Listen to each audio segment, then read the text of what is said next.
যেহেতু ভিডিও এডিটিংয়ে আমি বেশ অলস, তাই ভাবলাম আজকে আপনাদের সাথে একেবারে 2 in 1 একটা রেসিপি শেয়ার করি। মানে একটা স্টাফিং দিয়ে আপনি খুব ইজিলি দুইটা আইটেম ট্রাই করতে পারবেন। ফার্স্টেরটা তো নিশ্চয়ই গেস করতে পারতেছেন, স্টাফড আলুর চপ, আর সেকেন্ডটা হলো ক্রিমি একটা চিকেন রোল। আমার রেসিপি ফলো করে ট্রাই করলে দুটো রেসিপি ভালো লাগবে ইনশাল্লাহ, কারণ আমি রমজানে যখন বানিয়েছিলাম সবাই খেয়ে বলেছে মাশাল্লাহ টেস্ট বেশ ভালো। আর বানানো যে খুব একটা হ্যাসেল তা না, জাস্ট ফার্স্টেই চিকেনগুলোকে একটু আদা রসুন বাটা, একটু লেবুর রস, গোলমরিচ আর লবণ দিয়ে সিদ্ধ করে নিতে হবে। সিদ্ধ করা পানি অবশ্যই ফেলবেন না, কারণ ওটা কিন্তু আপনার চিকেন স্টক, পরে আপনি যে কোনো স্যুপ বানানো বা অন্যান্য কাজে ব্যবহার করতে পারবেন। আসি মেইন স্টেপে। ফার্স্টে একটা প্যানে বেশ কিছুটা বাটার নিয়ে তাতে একে একে পেঁয়াজ আর রসুন কুচি দিয়ে একটু লাল লাল করে ভেজে অ্যাড করতে হবে বাঁধাকপি আর গাজর। দেন সামান্য একটু লবণ আর গোলমরিচ কুচি দিয়ে বাঁধাকপি আর গাজরটাকে একটু সটে করে অ্যাড করতে হবে, আর একটু বাটার আর বেশ কিছুটা ময়দা। মানে পুরো ব্যাপারটাকে একটু ক্রিমি বানাতে হবে আর কি। ময়দার মধ্যে লিকুইড মিল্ক দেওয়ার কথা ছিল,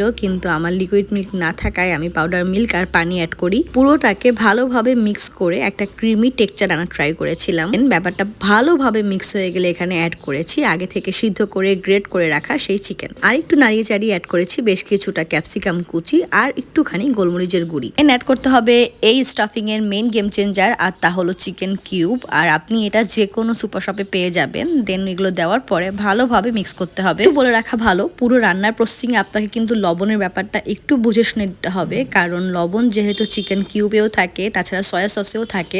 একেবারে নামানোর আগে আরেকটুখানি পাউডার মিল্ক দিয়ে পুরোটাকে সুন্দরভাবে নাড়িয়ে চাড়িয়ে নামিয়ে নিলেই কিন্তু রেডি। তারপর ঠান্ডা হলে আমি এখানে রোল বানাচ্ছিলাম, আর আমরা সবাই জানি কিভাবে রোলের শিট দিয়ে রোল বানাতে হয়। ওয়েতে রোলের শেপ দিয়ে সুন্দর করে সেটাকে একটা কর্নফ্লাওয়ারের গোলায় কোট করে তারপর ব্রেড ক্রামসে সুন্দর করে কোট করতে হবে। আর এই কোটিং এর ব্যাপারটা অবশ্যই সিঙ্গেল লেয়ার দেওয়া বেটার, কারণ এক্ষেত্রে ব্যাপারটা বেশ ক্রিস্পি হয়। কি এখানে কিন্তু আমার ফার্স্ট রেসিপি ডান, ক্রিমি স্টাফ রোল যেটা বলে। এরপরে বানিয়েছিলাম আলু ভর্তা, সুন্দর করে বানিয়ে যেভাবে আমরা আলুর চপ বানাই, সেম ভাবে যেভাবে আমরা আলুর চপের মাঝখানে চিকেন বা সসেজ এগুলো দেই, ঠিক সেইভাবে এখানে আমি হচ্ছে সেই ক্রিমি স্টাফ চিকেনটা দিয়েছিলাম। তারপর সেই কর্নফ্লাওয়ারের পাতলা একটা কোটিং দিয়ে তারপর সুন্দর করে ব্রেড ক্রামসে ভালো মতো কোট করেছি। অ্যান্ড দেন ব্যাপারটা কিন্তু একেবারে রেডি। যেহেতু আমার বাসায় প্রায় সব ভাজাভুজি এয়ার ফ্রায়ারে করি, তো সেদিনও আমি এটা এয়ার ফ্রায়ারেই করেছিলাম। চাইলে পুরোটা কোট করার পরে ফ্রিজে 10 থেকে 15 মিনিট মতো একটু রেস্টে রেখে তারপরে ডুবো তেলে ভেজে ফেলতে পারেন। আর এই যে অ্যাজ ইউজুয়াল আমার জামাই আমাকে রমজান মাসে ঠিক যেভাবে হেল্প করেছিল সেইভাবেই সেদিনও হেল্প করতে চলে এসেছিল। তো এই এয়ার ফ্রায়ারে সুন্দর করে তেল স্প্রে করে দেওয়ার ব্যাপারটাই সব থেকে সহজ একটা প্রসেস,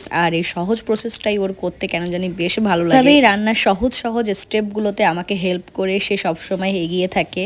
তো যেটা বলবো, ডুবো তেলে ভাজলে ব্যাপারটা মিডিয়াম আছে ভাজবেন, আর যদি এয়ার ফ্রায়ারে দেন তাহলে 180 ডিগ্রি সেলসিয়াসে 15 মিনিট ভাজলেই হবে। এতেই ব্যাপারটা বেশ ক্রিস্পি আর ভেতর থেকে একটা জুসি ভাব আসবে। রোলেরটা আমি অ্যাকচুয়ালি ভিডিও করে উঠতে পারিনি, কারণ আমি অনেক রাশের মধ্যে ছিলাম, কিন্তু রোলটাও কিন্তু এয়ার ফ্রায়ারে ফ্রাই করলে আপনি দেখবেন ব্যাপারটা বেশ ক্রিস্পি আর ভেতরটা একেবারেই জুসি। আর কি ইফতারেই বানাতে হবে এমন না, আপনি চাইলেই নর্মাল যে কোনো দিনের বিকেলে ট্রাই করে আমাকে বলতে পারেন কেমন হলো। Thank you.